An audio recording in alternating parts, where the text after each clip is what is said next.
based on what we are reading in the news, my understanding is this whole division is happening based on LGBTQ questions. Is that correct? Well, what I would say is the presenting issue is the church's teaching on human sexuality. We believe in a very historic Christian Orthodox position on human sexuality. That is, that it's a gift of God, that it's to be affirmed in as it's exercised within a legal and spiritual covenant of a loving and monogamous marriage between one man and one woman. And that's the consistent witness of the Bible throughout. And so that's why I say it's a presenting issue. It's the surface issue, because underneath it is what authority do you grant to Scripture? How do you apply that Scripture and be obedient to it? Now, those who are on the other side of this dispute have been contending that the definition of marriage should be changed from what it has been biblically, and that our ordination standards should be changed. Our ordination standards require that individuals to be ordained as clergy in the church, they're to be chaste in singleness and faithful in heterosexual marriage. And so we believe that is also biblically grounded. So, based on my understanding, the division is happening because you are upholding the biblical position of marriage.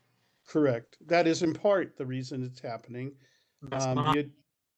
Yes. Yeah. The additional reasons are that we could continue to have this debate within the church, and perhaps a separation would not occur as long as the duly adopted discipline and doctrine of the church was observed by the bishops and clergy of the church.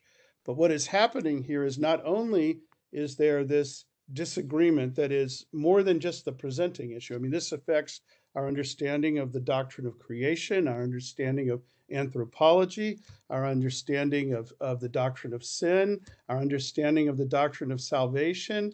For Wesley, our understanding of the doctrine of sanctification. It involves all the fundamental teachings of the church.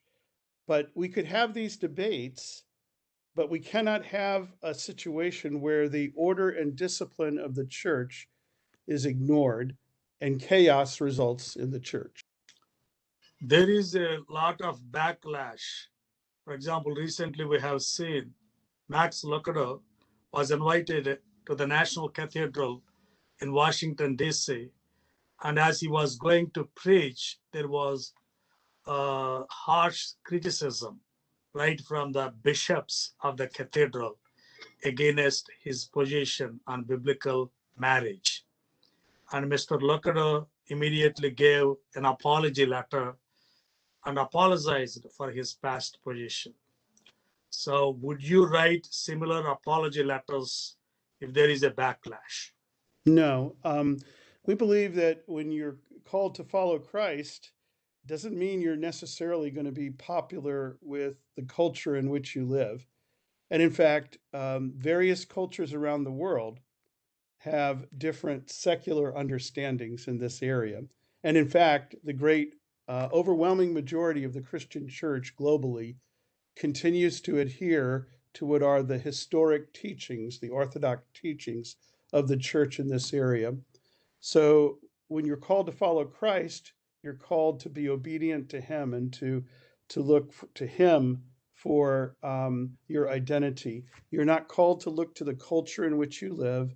You're not called to accommodate to the culture. You're called to be a transformative person in that culture.